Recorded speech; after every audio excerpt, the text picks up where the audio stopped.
చలికాలంలో పొద్దటి పూట సన్నీలతోటి స్నానం చేస్తే నాకు ఒక విషయం తెలిసింది. డాన్స్ పెద్ద కష్టమేం కాదు. పుట్టిన పొరగాన్లకు మేనమామ పోలికలు వస్తే మస్తు అదృష్టం అంటారు. పోలికలు కాదు, బుద్ధులు కూడా వచ్చినాయి. ఒక్క బాడకవుతో టేగరేక దత్తన్న అంటే ఇంకో బాడకవ తయారైన లెక్క. ఇక ఈ నెలసుంది 2 చీపురు గట్టలు ఎక్కువ కొనాలి. పుట్టిన పొరగాన్లకు మేనమామ పోలికలు వస్తే మస్తు అదృష్టం అంటారు. పోలికలు కాదు, బుద్ధులు కూడా వచ్చినాయి.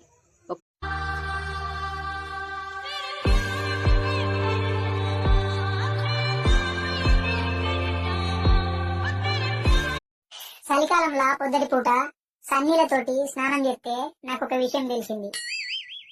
డాన్స్ పెద్ద కష్టమేం కాదు.